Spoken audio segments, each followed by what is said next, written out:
Vamos entrar, então, no capítulo que nos diz respeito de modo mais direto e ao nosso tema sobre feminilidade bíblica. Capítulo 3 do primeiro livro de Pedro.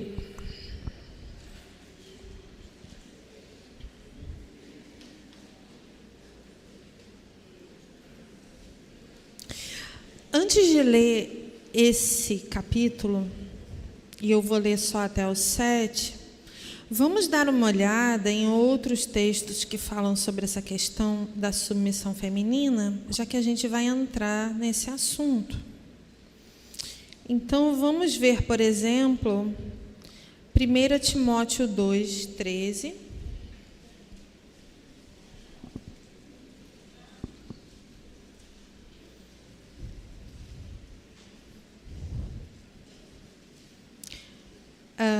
Na verdade, a partir do 11, 1 Timóteo 2, a partir do 11.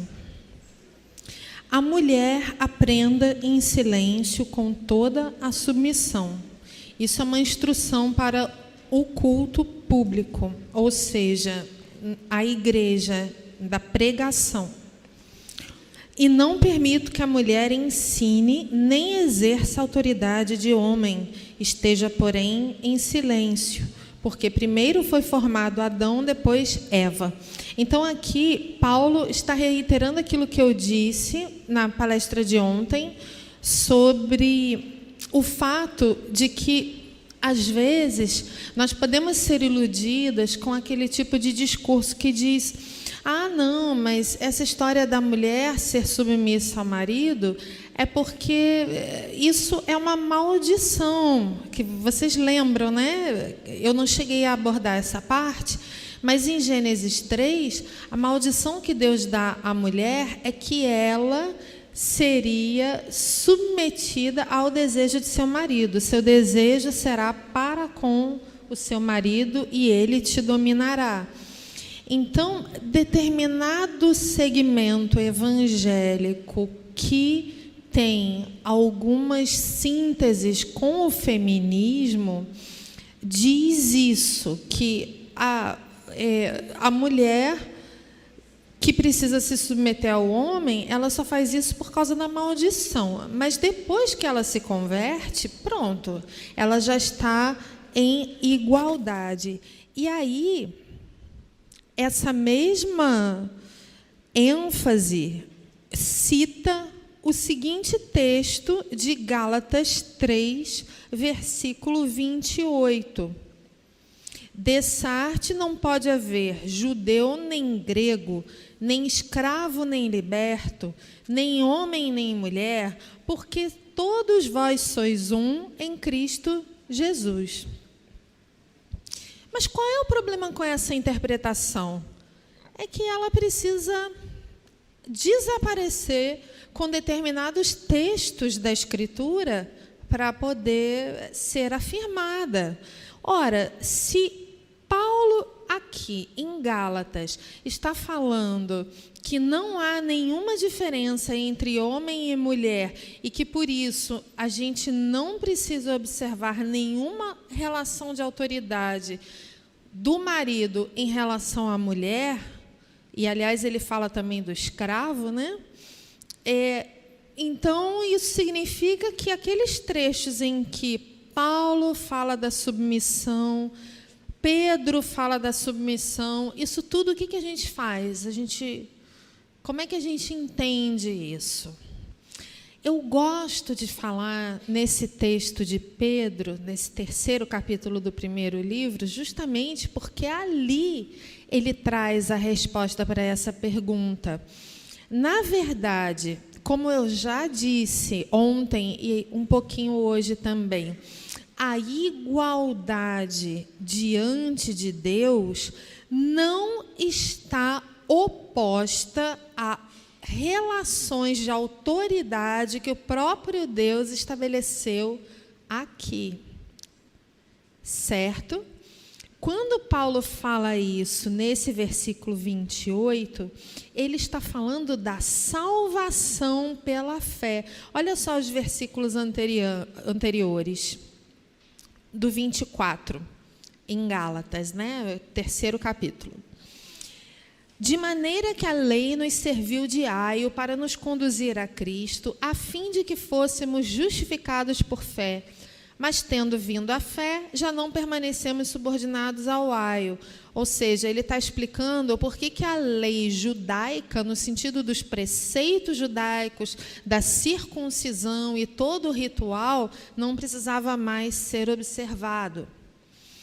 Pois todos vós sois filhos de Deus mediante a fé em Jesus Cristo. Ele está falando da igreja. Porque todos quantos fostes batizados em Cristo, de Cristo se vos revestistes. Dessarte, ou seja, deste modo, consequentemente, não pode haver judeu nem grego, nem escravo nem liberto, nem homem nem mulher. Ou seja, uma das maiores belezas do cristianismo reside no fato de que as relações de autoridade neste mundo não definirem o nosso valor diante de Deus. Isso é lindo. Pensem bem.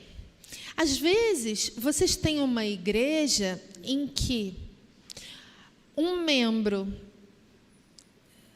sem recursos financeiros, sem uma condição muito elevada, sem muito status social, aquela pessoa que até fala errado, humilde, ela vem à igreja, ninguém presta muita atenção a ela, mas está ali sempre, é alguém que se converteu de verdade, está ali.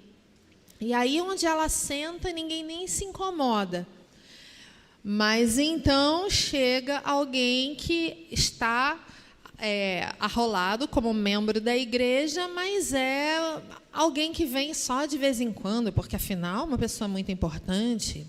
Ela viaja muito para todos os lugares do mundo, ela tem muito dinheiro, ela tem uma posição alta, elevadíssima, talvez um político, talvez um empresário com muitas ações sociais. E essa pessoa, quando ela vem à igreja, sempre tem alguém para receber. Estou aqui pensando numa igreja fictícia, certo? Tem alguém para recebê-la com toda pompa e circunstância. Só falta abrir o tapete vermelho para a pessoa entrar. Não, vem cá, vamos sentar aqui na frente, sentar nos lugares de honra, que, aliás, é uma coisa que a palavra diz para a gente não fazer. Não é a coisa mais linda que essa pessoa que é até meio desprezada pela igreja porque ela não é importante, e essa outra pessoa que é paparicada, que é altamente considerada, anda até com seguranças, uma pessoa, os olhos do mundo estão voltados para essa pessoa, as duas diante de Deus têm exatamente o mesmo valor. Se de fato forem convertidas em Cristo Jesus. Não é lindo isso? Como o nosso Deus, ele não faz muito caso das nossas posições, das honrarias que nós inventamos.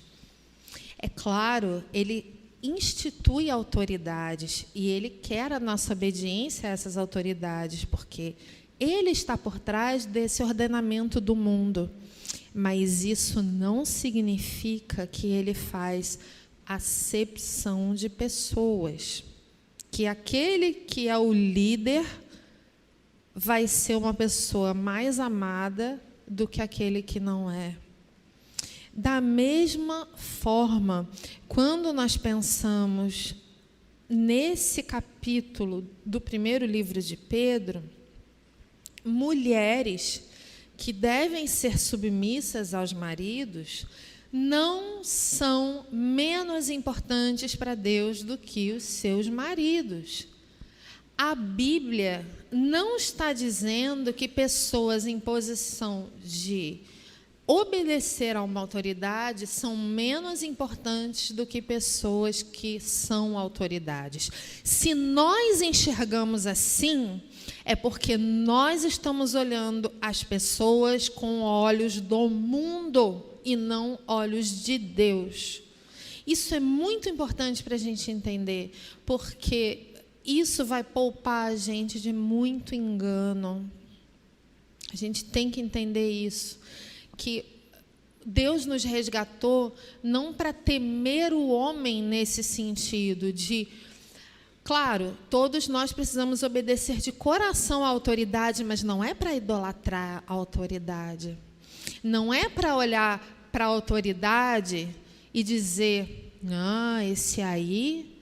Não, com certeza o pastor fulano de tal, famosíssimo em todo o Brasil... Não, Deus tem ele lá em altíssima conta. Deus ama a todos os seus filhos.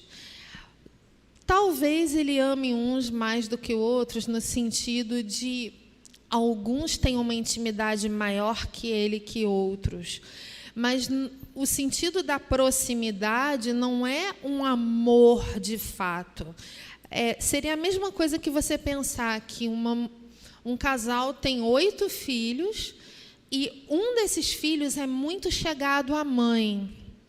Você vai dizer que essa mãe, por ser muito chegada a esse filho, ela ama menos os outros? Não. Às vezes é até o contrário. Às vezes, aquele filho que é o mais difícil, o pior comportamento, faz um monte de coisa errada, às vezes é esse que a mãe ama mais, porque ela precisa cuidar mais dele, é o que dá mais trabalho. Então, é assim que Deus nos vê. Deus não faz caso das nossas honrarias. E isso é muito importante, porque se você olhar para outras religiões, outras cosmovisões, você vai ver que existe essa confusão.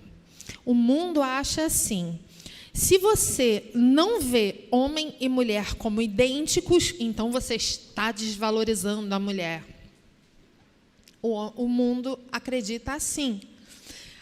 O mundo ocidental, hoje, debaixo das influências de muitas filosofias e cosmovisões. Agora, se você pensar, por exemplo, no mundo islâmico, de modo geral, a mulher é considerada inferior. Ela tem um status diferente do homem em relação a Deus. E muitas outras culturas fazem essas diferenças. Quando eu penso, por exemplo, na Índia, o costume antigo de religiões antigas era que, quando o homem morria, a esposa não podia permanecer viva. Ela era colocada junto com o marido em uma cerimônia em que o corpo do marido pegava fogo e a mulher junto, e a mulher viva. Isso significa que a vida dela estava tão subordinada à vida do marido que, se ele morre, ela tem que morrer também. Isso é tão diferente do cristianismo. Nós precisamos ser submissas ao marido, mas se o marido morre, nós temos uma vida própria, temos ainda um tempo a cumprir aqui, nesta terra, e Deus vai nos prover outros modos de bênção, de sustento, que não vão vir através do marido mais. Então, nós temos uma vida própria, nós temos uma individualidade. O próprio fato de Pedro se dirigir diretamente às mulheres é uma evidência disso, porque se as mulheres precisam ouvir a palavra para praticar, isso significa que elas são iguais aos homens nisso. Elas têm uma consciência, elas têm uma vontade própria, elas têm um poder decisório e elas precisam ser, assim como os homens, persuadidas pela palavra para tomar as suas decisões guiadas pela palavra. Então, nós somos absolutamente iguais em valor, em inteligência, em dons. Aí você vai me dizer, não, Norma, em dons não, porque, pelo menos na presbiteriana é assim, eu sei que em algumas batistas é assim. Vocês vão dizer, as mulheres não podem ser pastoras. E, de fato, é assim que eu interpreto 1 Timóteo 2, né? Esses versículos que falam que a mulher não deve ensinar nem exercer autoridade de homem. A interpretação, existem outras, mas a interpretação que eu creio ser a mais correta é que a mulher não pode ser a autoridade principal de uma igreja, ela não pode estar à frente, ela não pode liderar homens na igreja. Ela pode até ensinar em uma ocasião especial, porque o pastor chama para ela falar, porque ela está debaixo da autoridade do pastor e o pastor sabe o que ela vai falar e o dom que ela vai exercer ali é uma ajuda ao pastor. Então, ela está sendo auxiliadora do pastor nesse momento e não exercendo liderança. Essa é uma interpretação que eu e outros autores temos desse texto. Então, o que isso significa? Que a mulher, ela não pode ocupar o cargo de pastor na igreja, porque isso é pesado demais para ela e ela vai estar invertendo o princípio da autoridade, de que a mulher não pode ser autoridade sobre o seu próprio marido. Ora, é menos ruim quando você tem pastor e pastora juntos em uma igreja, porque a pastora está submetida ao pastor. Mas tem muitas igrejas que só tem pastora. E o marido? O marido é líder em casa e liderado na igreja? Isso não tem o menor sentido. Então, é assim que eu creio, mas isso não significa que mulheres não possam ter dom de pastorear. Não é interessante? Deus não quer que a gente carregue a liderança nas nossas costas, mas Deus quer que nós nos pastoreemos mutuamente. Vocês não foram chamadas para esquentar banco de igreja e para ouvir e para receber. Vocês foram chamadas também para identificar necessidades dentro da igreja e, diante de Deus, colocar tudo aquilo que vocês acreditam que podem ser úteis para a igreja. E Deus vai tocar no coração de vocês para que vocês possam abençoar a igreja com os seus dons. E, às vezes, vocês vão ajudar o pastor, porque vocês vão pastorear as suas irmãs. Irmãs pastoreando irmãs, aconselhando, exortando, ajudando de várias formas. Bom, depois desse preâmbulo, vamos ler o texto. Mulheres, sede vós igualmente submissas a vosso próprio marido, para que, se ele ainda não obedece à palavra, seja ganho, sem palavra alguma, por meio do procedimento de sua esposa, ao observar o vosso honesto comportamento cheio de temor.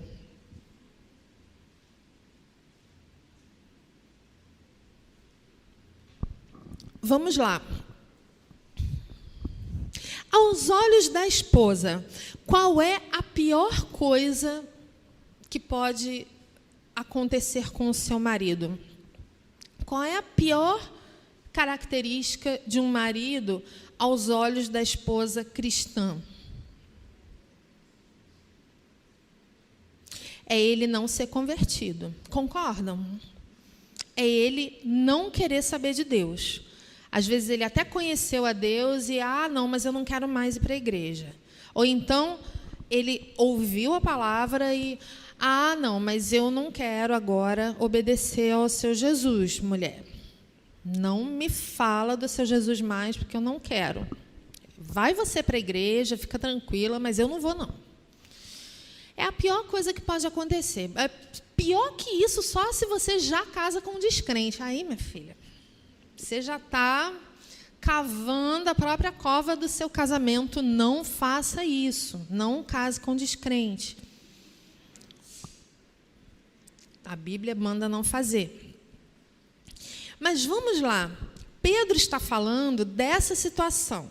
Um marido que não é cristão, um marido que já ouviu a palavra, porque tem a palavrinha ainda.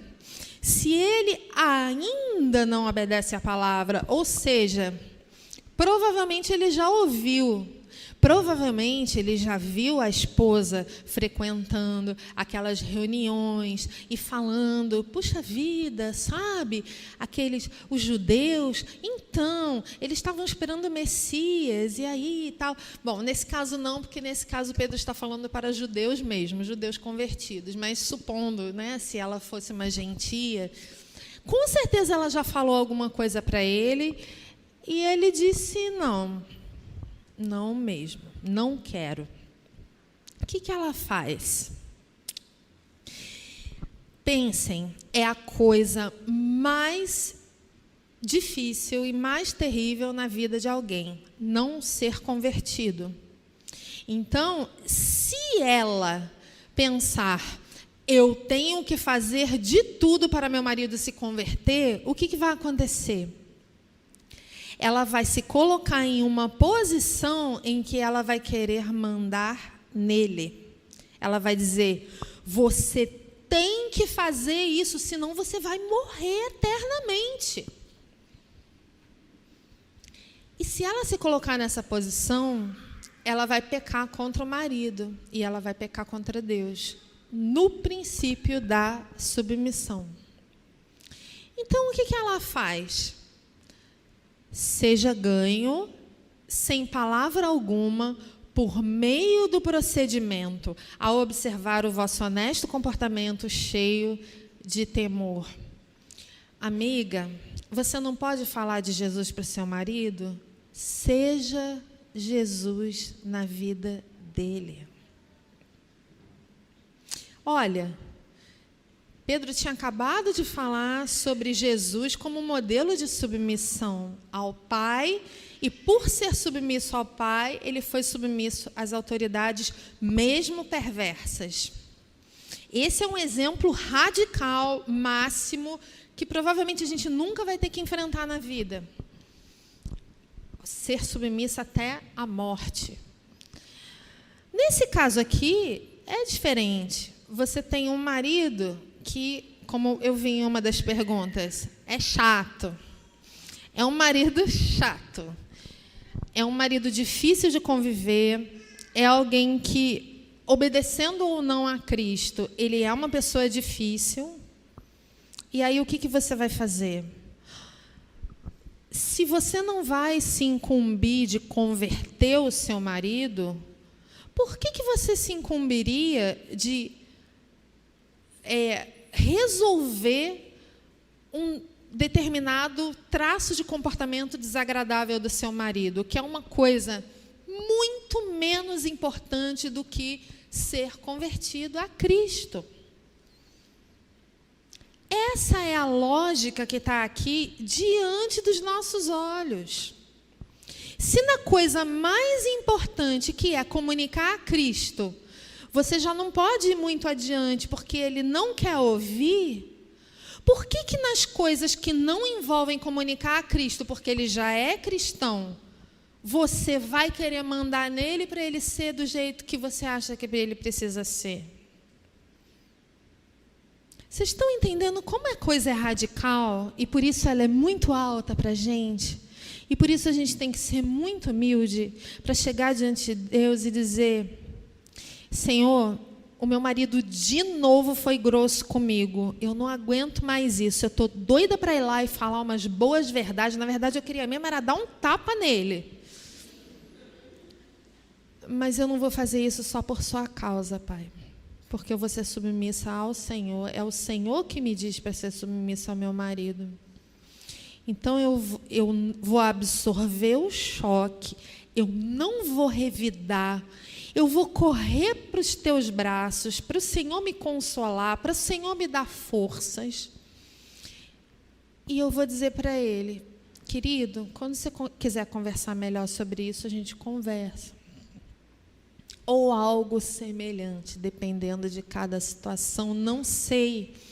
Mas você vai fincar pé na palavra e vai dizer para a sua própria alma, assim como Davi dizia para a sua própria alma, eu não vou revidar. Cristo deixou exemplo para a gente seguir. E ele não revidou aquelas pessoas tão cruéis que não só o condenaram à morte, mas bateram nele, cuspiram nele, xingaram, ridicularizaram, torturaram, porque a cruz é uma tortura. O meu marido, ele não chega nem perto desse nível de crueldade. E eu vou, como dizia o Didi dos Trapalhões, fazer a audácia da pilombeta. Não vou deixar ele ser nem um pouquinho grosso comigo. Se ele fizer isso, se a voz dele aumentar um pouquinho, que seja, já vou em cima, porque, afinal de contas, depende de mim, né? Se eu agir desse jeito, aí ele vai aprender a lição e ele não vai mais fazer isso. Não, amiga, isso não funciona, não. É exatamente o oposto. Seja ganho. Pensem na situação desse marido, pensem nesse casamento aqui. Esposa e marido. A esposa não conhecia Cristo. Ela passa a conhecer a Cristo. E ela começa a mostrar frutos para o marido. Frutos. Antes ela era reclamona. Tudo que ele fazia estava ruim. Ela vivia apontando os defeitos dele. Às vezes ela fazia isso até em público, ligando para a amiga. Bom, na época não tinha telefone, mas... Ai, fulaninha, você não vai acreditar o que meu marido fez hoje. Né? Fazendo a caveira dele para outras pessoas. De repente ela conhece a Cristo. Entra em contato com essa palavra maravilhosa e ela diz... O meu marido é autoridade sobre mim e Deus está me pedindo. Não, Ele está me ordenando a obedecer de coração, honesto comportamento, cheio de temor, cheio de reverência, honra ao marido. Ora, se você honra o seu marido, como é que você vai falar mal dele para outras pessoas?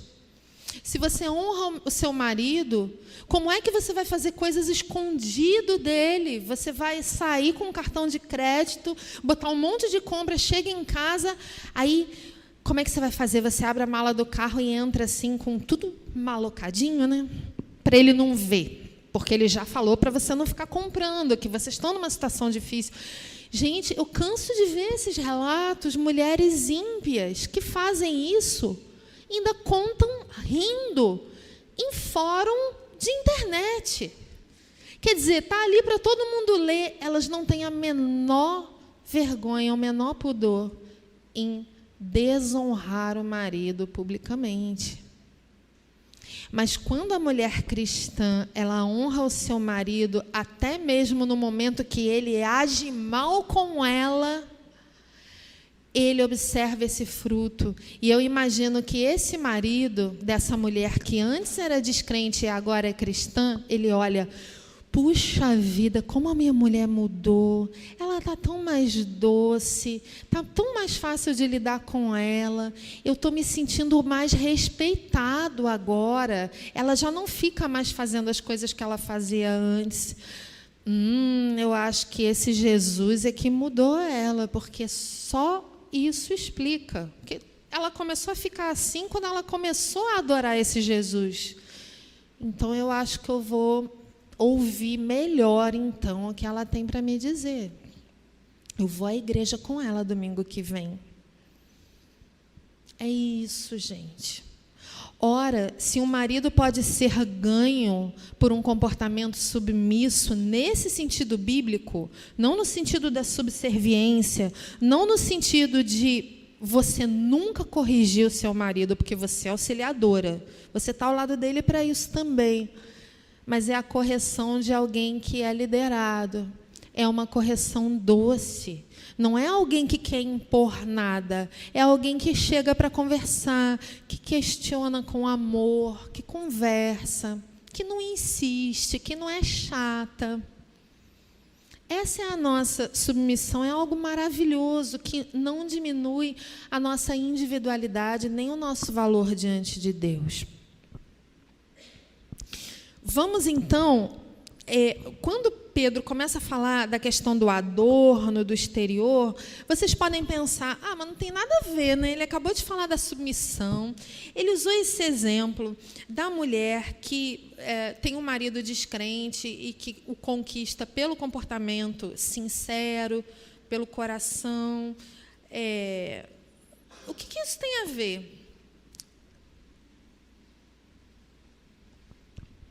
Vamos pensar no que o mundo nos diz sobre de que modos a mulher é valorizada. Ela é valorizada lá fora porque ela tem um coração cheio de temor diante de Deus e diante do seu marido? Ela é valorizada por causa da sua mansidão, a sua doçura. Ela é valorizada porque ela é uma pessoa responsável, que sabe gerenciar bem a sua casa, que tem uma disciplina com os filhos. Por que ela é valorizada? Beleza exterior, realizações exteriores, salários altos, por ser empoderada, rica. Não é isso que a gente ouve por aí? Esse é o valor que o mundo, que não conhece a Deus, atribui à mulher. Mas qual é o valor que a Bíblia atribui? A Bíblia não está negando a importância da nossa beleza exterior. Tanto que a estrutura do grego aqui, e a Beth Portela explica isso muito bem no artigo maravilhoso que eu sempre indico. Se vocês jogarem no Google, Beth, TTY, Portela, vai aparecer. Beth Portela, aí Adorno, mulheres, vai aparecer um texto fantástico que fala sobre isso. No grego, o sentido é: não coloque isso no centro da sua vida. Se você fizer isso, você vai ficar meio enlouquecida.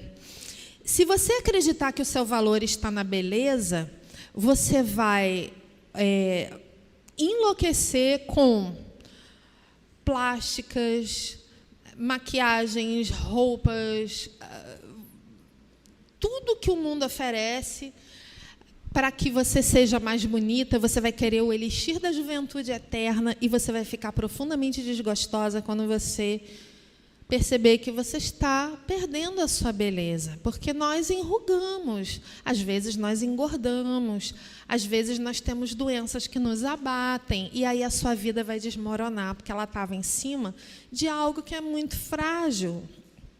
Então ele diz assim: não seja o adorno da esposa o que é exterior, como frisado de cabelos, aqui é o babyliss, né? Adereços de ouro, aparato de vestuário, e aí você pode colocar nessa lista tudo que você imaginar que é um adorno exterior. Seios de silicone, roupas curtas e com lantejoulas, que é como muitas cantoras estão se vestindo aí. Parece que quanto mais curto, mais elas se sentem empoderadas.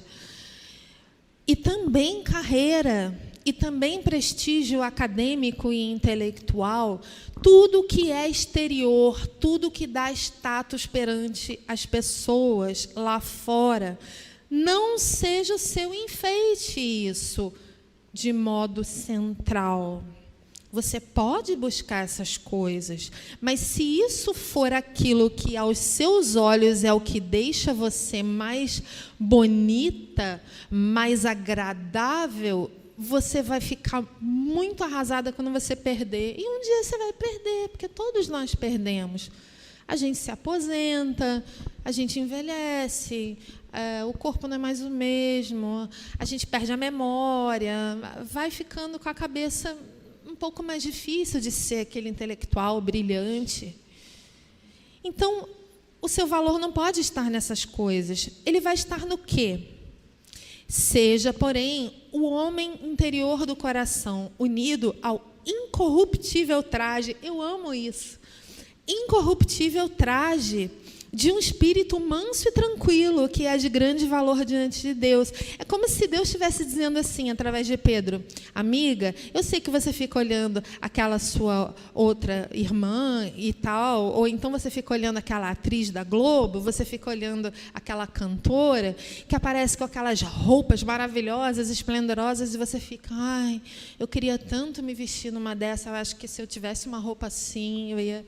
Nossa, todo mundo ia me admirar, me olhar, eu ia ser o máximo. Pedro está dizendo, essa roupa vai estragar.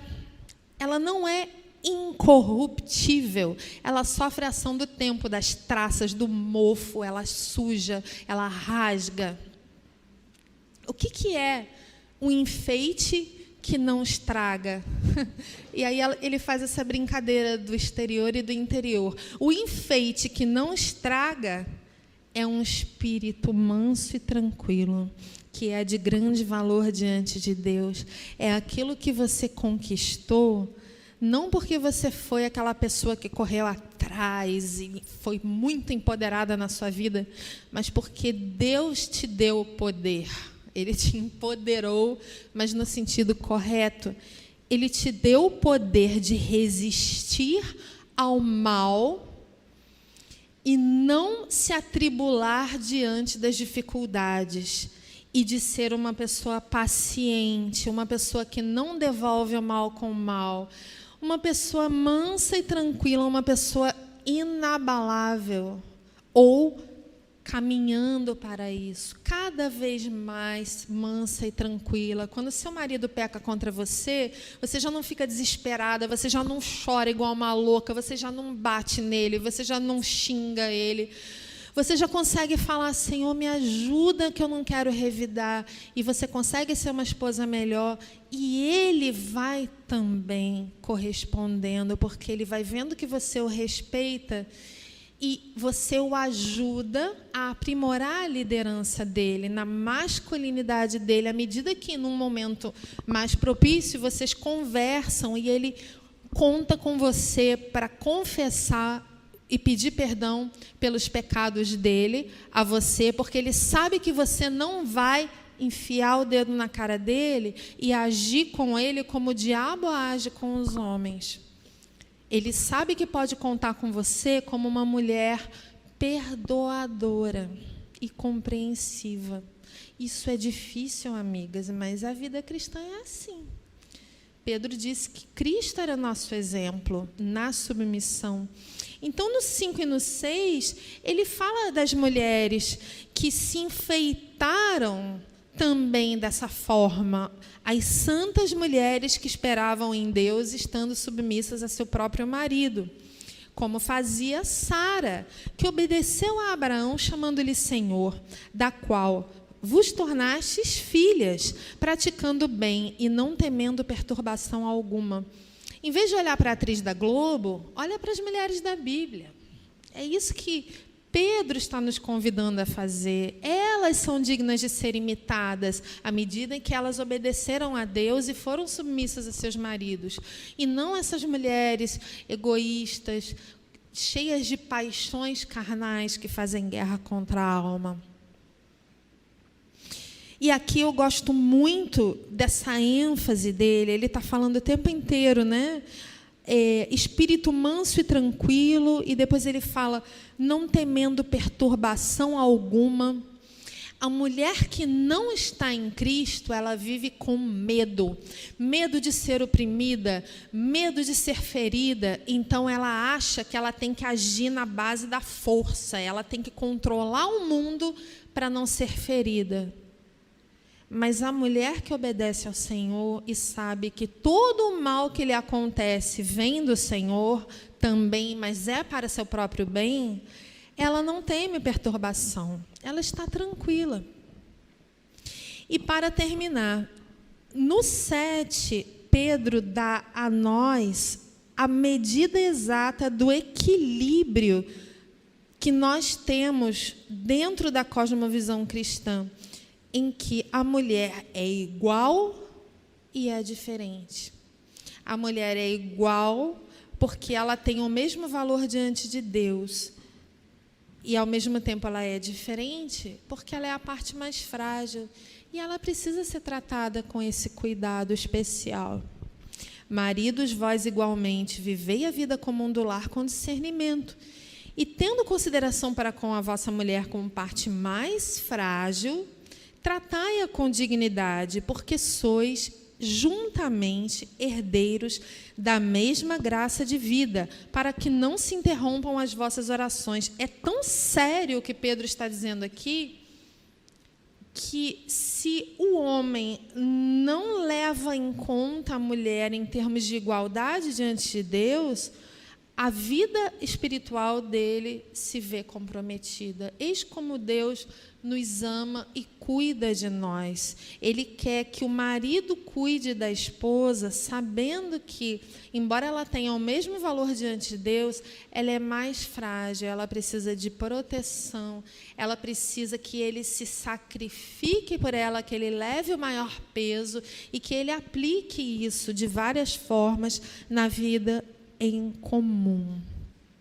É isso que eu tinha para vocês hoje, deixando ainda uma última palavra. O fato de a mulher ser mais frágil tem a ver com a sua vulnerabilidade para os relacionamentos, tem a ver com a sua sensibilidade. É algo feminino e é algo belo. Não é para a gente ter raiva da nossa fragilidade maior, mas é para a gente entender que Deus ama a nossa fragilidade maior. Então, vamos pedir a Ele esse espírito manso e tranquilo para que a gente fique feliz por ser quem somos, em vez de tentar o tempo inteiro ocultar e fingir que não existe essa fragilidade que é um dos aspectos mais belos da nossa feminilidade. Obrigada.